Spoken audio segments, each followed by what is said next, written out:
They say time heals. No, the fuck it don't. I'm growing and glowing. You feel me? You know, I see how the sun reflecting off your head. that's what a lot of people are afraid of, getting to know their self. So, hey y'all, hey, and welcome. If you like what it is that you see, like, comment, and subscribe. You can follow Visionary Price, the amazing visionary behind all of this, and follow myself at Miss We Care. We got more content coming, guys.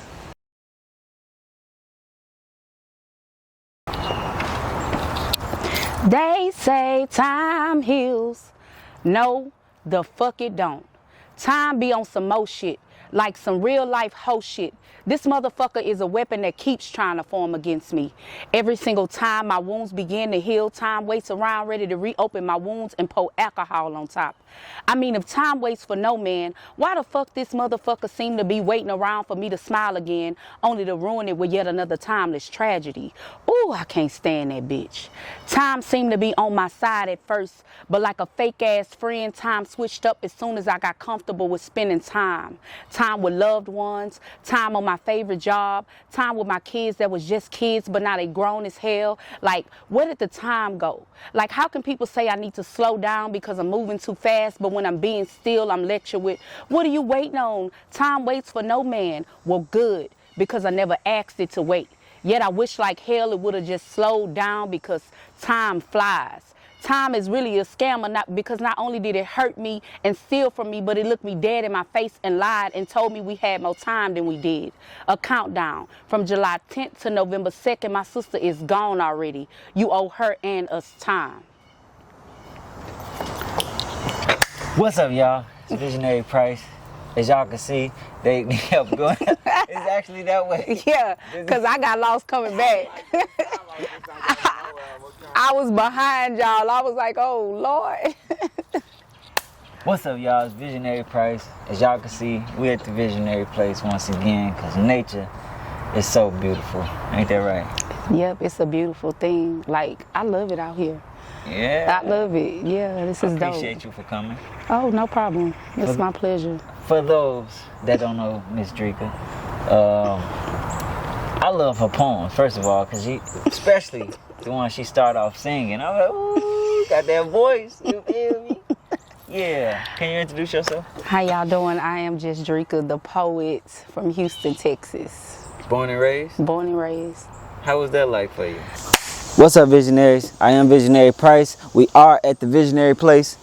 Make sure you like, comment, and subscribe. That's the only way we're going to be able to keep this going. This one is for the visionaries. Everybody go through things and looking for a way out. This your way out. So tap in for sure. This for us. Let's go, visionaries. You know, it was life. You know what I'm saying? It was, you know, I'm not a product of my environment. I can say that. You know what I'm saying? I had a childhood like most Houstonians can say. You know what I'm saying? Mm-hmm. First of all, I think it's beautiful. The first thing you said, you was like, you're not a product of your environment. How did you find the right path for you? I'm still finding my way, to be honest. You know, for a long time, it took me a while to even realize that I wasn't a product of my environment, that I didn't have to stay where I grew up or where I, you know what I'm saying, was born, or whatever the case may be. That a lot of people feel like they owe it to the hood to stay, and we don't have to. The hood. Yeah, we got to want better for ourselves and our children, you know, so. I think what strikes me most concerned about, you know, especially our people, a lot of people never even got on a plane before.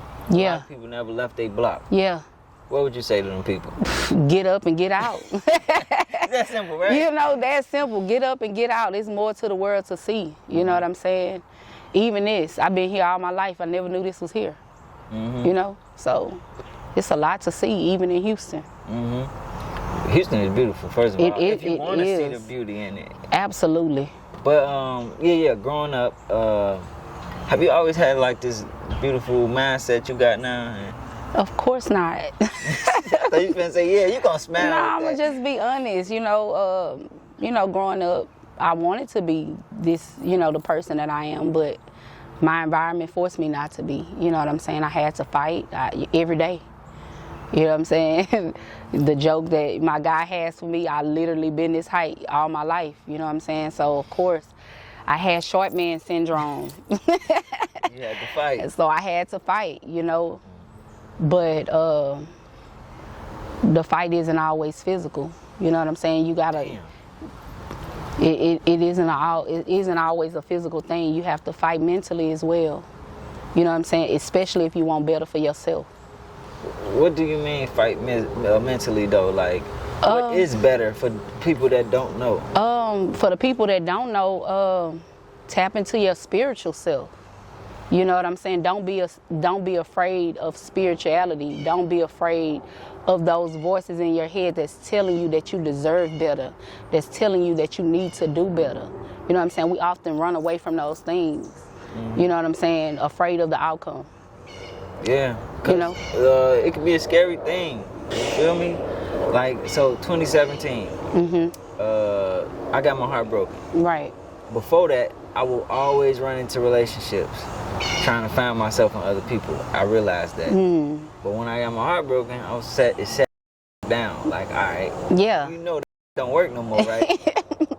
Yeah. And it was a scary feeling to really get to know who I am. But now I know myself. And I think that's what a lot of people are afraid of, getting to know their self. So we put ourselves in crowds. We're afraid to be alone. And I'm a loner. I like to be alone. Although I love to be around people, I'm a people person. People gravitate to me naturally, but I like to be alone. Have you always liked to be alone? Yeah. Because a lot of people don't. I've always liked to be alone just because people irritate me. You know, like, but if I don't agree with your way of thinking, I had to learn how to shut the fuck up, if that makes sense. Yeah. Because sometimes you give your opinion where it's not necessary. I like that. So. Yeah, and everybody got their own perspective. And you be like, nigga, you really think like that? Yeah. Yeah. Yeah. They think like that. And hey, it's up to them to decide. It's up to them to figure it out. You can't figure it out for everybody. I'm a person that I have to be involved with what everybody has going on. What I mean by that is I like to fix it. So if you see somebody who you feel like you can fix, you like them a little bit more. Man, I gravitate to them. Yeah. I gravitate to broken people. That's something. It is. I love hard, and you know what I'm saying? If it's somebody that I feel like needs help, I want to be of assistance in some form. And that's just who I am. But I'm learning that you can't fix everything. That's a fact. You know what I'm saying? So some people need their broken moments because I needed mine.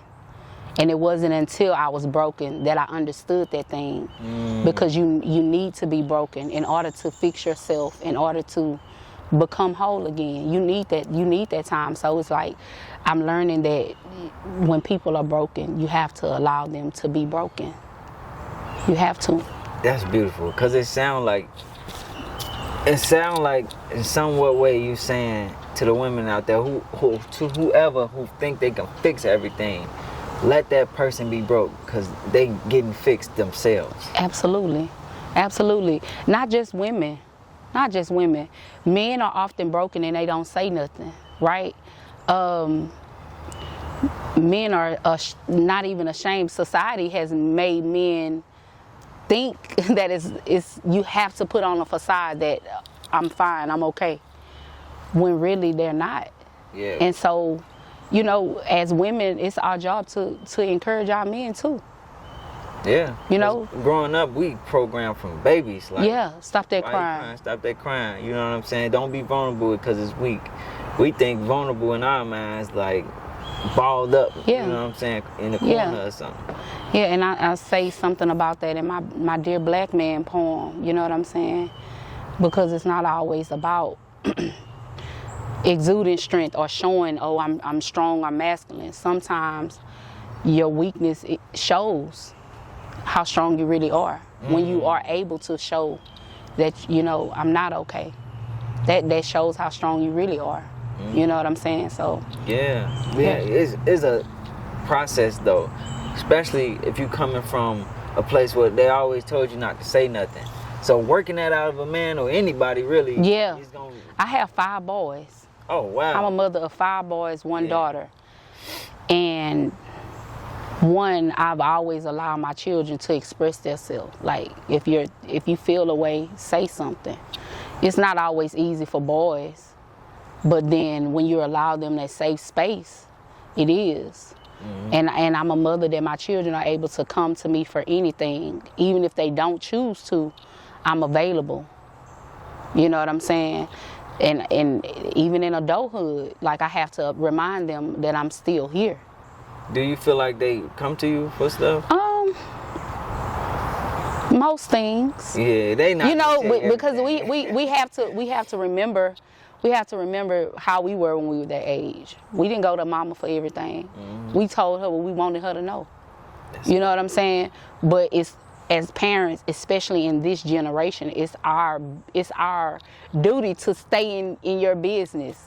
You know what I'm Checking saying? phones too. You know, it's our duty. Lie to you. You know, Yeah. so These kids are fast tracked now, like at a multiply from when we was young, because they got TikTok and they got influences on their life. Yeah, like, soon they most definitely. Soon they leave out your house, they getting influenced. Even when they in your house, they getting influenced. Most definitely. Because they watching that TV and they on their phone.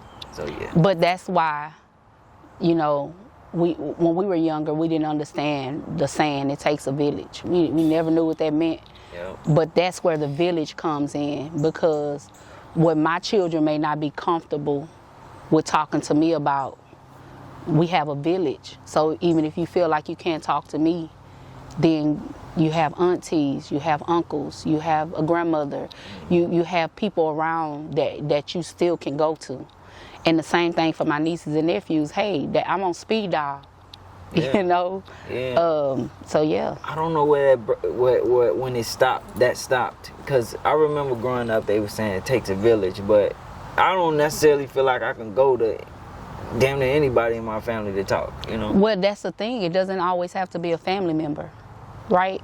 It can be a parent of one of your friends that you feel comfortable with. It can be, you know what I'm saying, a pastor. It can be just, you have to find a mentor outside of family sometimes, because family is judgmental. Come on now, we remember back in the days, mama used to get on the phone with grandma, and by the time the phone conversation ended, everybody knew your business, you know? And so we have social media for that now. Send out a text. Yeah, and that's what the kids do. When they feel like they don't have somebody, they vent to social media. So when you allow the children to know that, hey, you don't have to act out this way because I'm here. You know what I'm saying? And then sometimes, you know, FTK is in full effect too. What's that? FTK. I'm lost. F them kids. Oh, yeah. You know. Bernie Mac. You know what I'm saying? You have to, because you have to allow them to, like you said at the beginning, find their self, find their way. You know what I'm saying? My way of thinking won't be your way of thinking. So I still have to give you the independency to figure it out as well.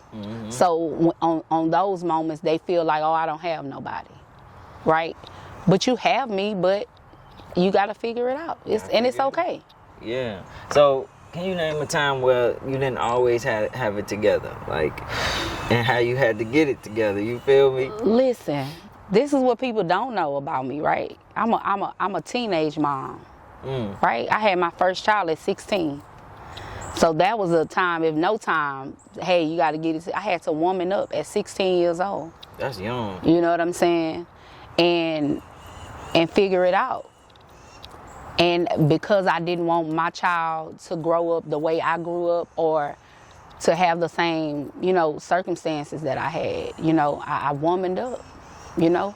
I made sure that I set the dynamic of, you know, okay, this is what it's going to be. You know, I was 16. Set them rules, set them hey, boundaries. we would sit at the table and do homework together. You know, a lot of times when people get, you know, that happens at a young age. They become a parent. they want to be friends with their kids. Right. You feel me? Was it a time when you was a friend with them, or you always was like, oh, mama, that's what it is? No. I learned how to balance the two, because your children need a friend in you. That's when they start going to other people, when they don't feel like they can confide in mama. You know what I'm saying? Like, you have to be their friend.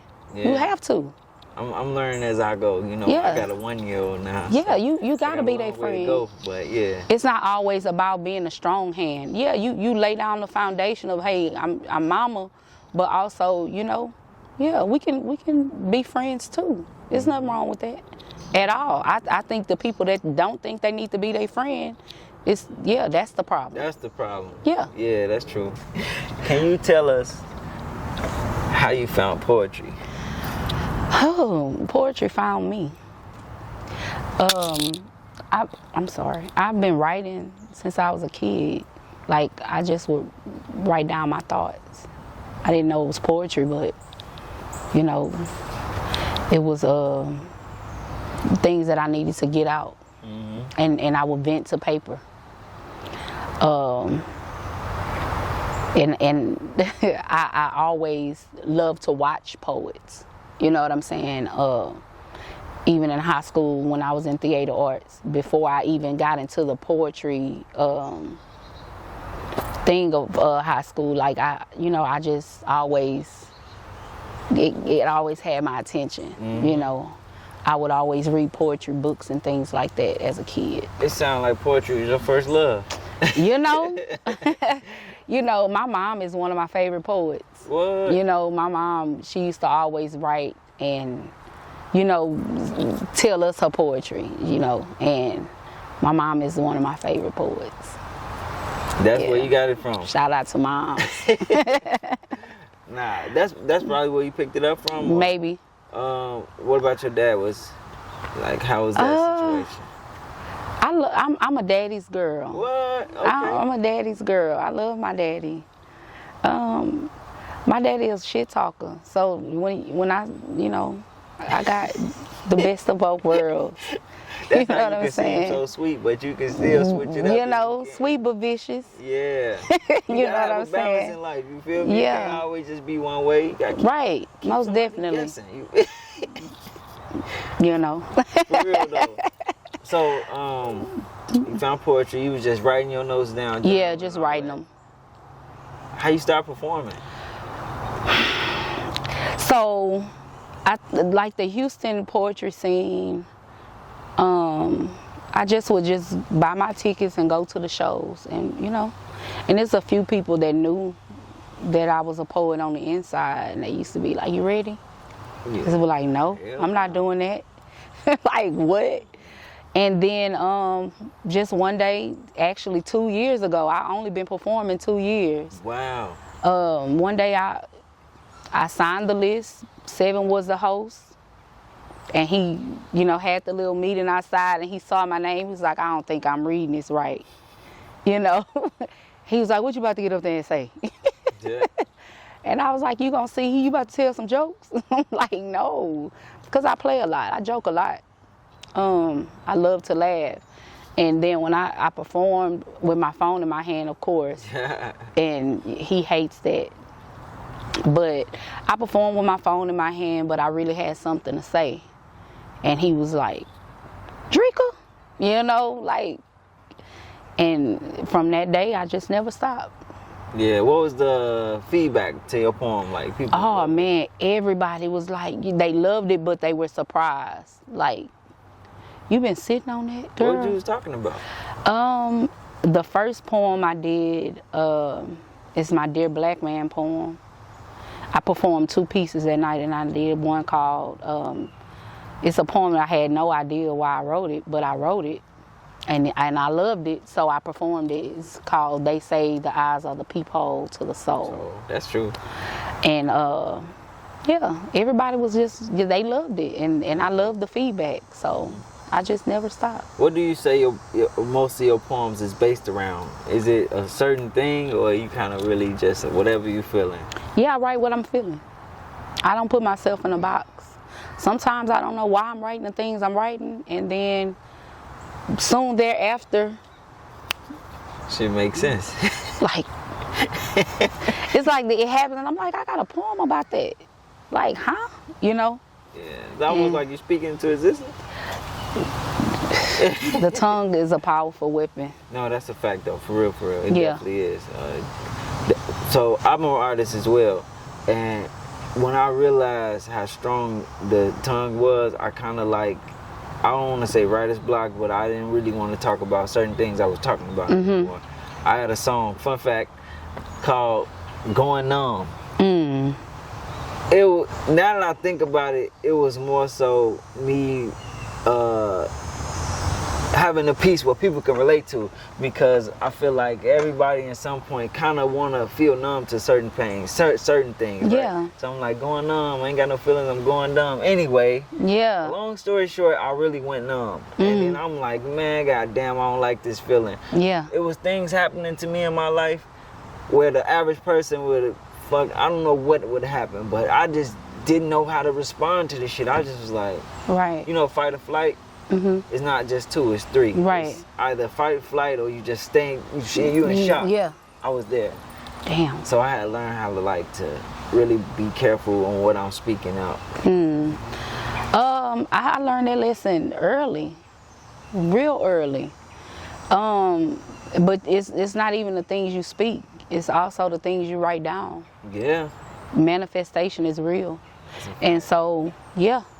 Yeah. I learned that early, but like, I think that's what made me write the time poem. Like, that's where it come from, because even like you say, some of the things you go through, it'll make people just go numb. Yeah. And that's where I was with time. That's where I was. Time was that's a powerful piece. Thank you. Is a piece where it's like, I've never heard that perspective. Yeah. You talking about time in this way, you know what I'm saying? And I don't know what you was going through, but it do sound like you went numb. First and foremost, it's, fun fact or not so fun, what people don't know. I lost my sister in 2021, but even before I lost my sister, I lost a total, starting from January of 2021, I lost a total of 10 family members in 1 year. And, That's a lot. that's enough to drive a person insane. Yeah. But I wrote about it, you know what I'm saying? And I lived through it, I got through it, and I'm a better me because of it. So the time piece was about losing people and all them people. That's why it says every time my wounds begin to heal, time reopens them and pour alcohol on top. It's like every time I thought I was ready to grieve one person, I lost somebody else and I wasn't even able to grieve. Damn. That's powerful. That's like, yeah.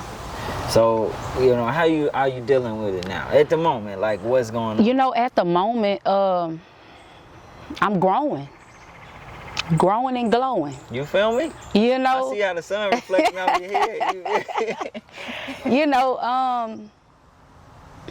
I'm not allowing the things that hurt me to, hold me down and hold me back. Yeah. I'm using them as a pedestal. You know what I'm saying? And you helping other people as well. Every time you get on that stage, I'm sure you get people like, girl, I love you when you said that. Woo, woo, woo.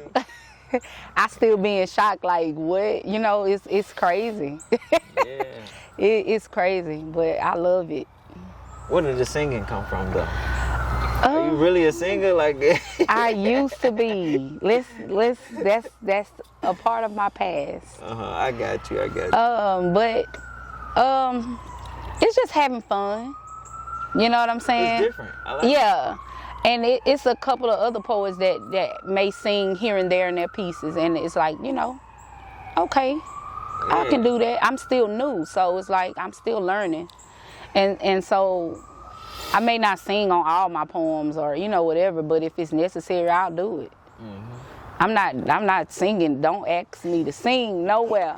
I got a song for you. You got both. You know, I hate it. I you know, I always get asked to sing at a funeral. Stop. You know what I'm saying? Disclaimer, I'm not a singer. No. You feel me? Nah, I got you for sure. I did, before I got there, I did want to ask you this, right? So, what I'm familiar with, it is 7 stages of grief. Have you went through the whole circle? So let's say this, right? One, when my sister died, I feel like I went through, like in that moment, I went through every stage, like right then and there, because my sister died holding my hand. So I went through every stage. Like I was angry, I was in denial. Like when the lady came and she was checking her vitals, a part of me just was like, no, you're gonna see something, you're gonna hear something, it's a heartbeat there. And I knew it wasn't, you know. Man, I accepted it, but then I was like, it can't be. You know, it's like I went through all of the stages, but like I go back and forward with accepting and like moving forward, because it's not a day that goes by that I don't need my sister. You know what I'm saying? Yeah. Like that's my oldest sister. It's like I be wanting to call, hey girl, like, you know, like man, it's hard. It's really hard. See, me, I'm the youngest. It was me and my older brother, and we 7 years apart. So, like, he will always take care of me, like my superhero. Right. I tell this story a lot, you know what I'm saying? So I'm gonna tell it differently, because we got so many stories. I remember at Christmas time, this is my favorite moment in him. He came, I was asleep. He was like, Monte, wake up, it's Christmas. Yeah. I wake up, this nigga got a guitar. He gave it to me, that was my gift. He was like, look what I bought you. I'm like, oh, fuck yeah. I was happy as hell. Yeah. Played my guitar all night. Fast forward now. Yeah. Something happened to my brother and he's not the same ever again. Like, mentally, I didn't even know he was suffering. Right. Mentally. Right. And he's no longer the same. I can't relate to him no more. We Right. just don't talk like that. Right. Right now he's in Canada, you know, doing whatever he's doing, you know what I'm saying? And it hurt me so deep, because I'm like, this is my brother, bro, and I'm seeing him fight these fights and I can't help him. You know what I'm saying? So. Yeah. So when the doctors told us that, hey, your sister has 6 months to live, right? People think that the grief starts when it actually happens. No. Like from the moment the doctor looked at me and said, hey, today is July 10th. You have 6 months left with her. This is somebody that I've been with from every day of my life. The grief started at that moment, right? Because it's like, I know that I have to let you go at some point, and I'm not ready. But she understood in full capacity what it was, right? I'm okay. I'm okay. Are you okay? At that moment, she said, hey, this is what's going to happen, right? Don't let them put no wig on my head. You know, she was ready. Like, do this, do this, do this. You know what I'm saying? And you wasn't ready. I wasn't ready, but because I said, like I said, I've always been the one that try to fix everything. I knew I couldn't fix that, so the least I could do is make sure that everything she wants for her homegoing, she get. We sent my sister away beautifully. You know, I did her hair. I had that time. You know, it's just like it was a beautiful thing. And you know, the acceptance part isn't so easy. You know, letting go, you can never let go. So even with your brother, you know, that's grief in itself. That's grief. That's why it hurts, because you had to let go the old him, and you have to figure out how to embrace the new him, because that's who he is now. Yeah, and that's the hardest part is for me to accept. Yeah. He's like, I can't see him like that. I don't like seeing him like that. That's my boy. Yeah. But yeah, It's what it is, you know. I don't know what level I'm in at the grief right now. Yeah, I don't know. I don't know. Like I don't even like to even think about it. Yeah. You know, I hate to think about it. It's just like when those moments happen, you know, I give myself that time and hey, I gotta keep moving. You a soldier. Yeah. Yeah. What did I know I'm kind of bouncing everywhere. No, you're good. Around, you know what I'm saying? Well, we flowing with the conversation. What did the whole using the Michael Jordan symbol, but is a female with the mic? Like, where did the jump man come from? Okay, so y'all, one, I love Jordans, right? But it comes from my takeoff, right?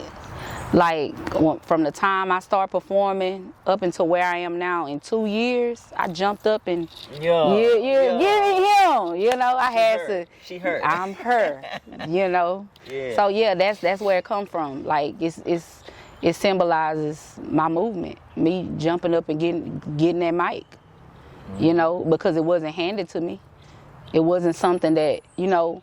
Yeah, we want to think that everybody in poetry is this loving, welcoming, you know, whatever. But you got to get out there and get it on your own, really. That's with anything. With anything, yeah. And so, yeah, everybody is welcome. But at the same time, it's like you got to do your own footwork. You have to. So. Yeah. You heard it first here. You know, something, go get it. Go get it. Don't wait around for the handout. Yeah. I like how you branded that though. No count. Like, Thank you. That's hard as hell. Thank you. I see the comments online. Oh, Jordan gonna sue the hell out of her. Like this is a girl with a microphone. They don't look nothing like Jordan. Nothing like Jordan. I mean, you know, there's similarities. It definitely is. But it's all good. You know, I'm just Dricka. What? No, but yeah. But yeah, Queen of the Mics, right? Is it Queen of the Mics or just live? You got an event. It's called Smoke in the City. Oh, my bad. No smoke. I don't want no smoke in the Smoke City. In the City. Yeah, talk about that. You got a showcase or what is it? So Smoke in the City is an event created by myself and the magnificent MC Lero. And it's more of a taste making, you know, it's a vibe. Mm-hmm. It's not, it's a showcase of talent, but it's not just poets. We don't, it's not just, if you only have to be a poet. We welcome all artists of all forms. And we like to vibe out, get to know the people, and let them showcase. Like when we do the showcase, it's every first Saturday of every month. And it's, we allow a performer to perform for their set, and then we vibe out. And then we don't do back-to-back performances. It's different. And it's like more so of like a family reunion type thing. You sitting at home, chilling, and we coming to kick it. Yeah, it's a kickback. We gotta play spades too. Come here. Yeah, you know what I'm saying? Like that's what it is. It's definitely a vibe. Okay. Yeah. Now that's dope. That's pretty much all I got for today. You got anything I'm missing? I hope I'm not missing. No, that's it. That sums it up, this. Amazing. All right, look, y'all. So I hope y'all really got to know Dricka. Make sure you go cop some merch. Do you got them for sale? Yeah. I got merch. I got just Dricka shirts, and y'all know whenever I perform, I always say, hey y'all, hey. So I definitely have hey y'all, hey. We got Smoke in the City merch coming up.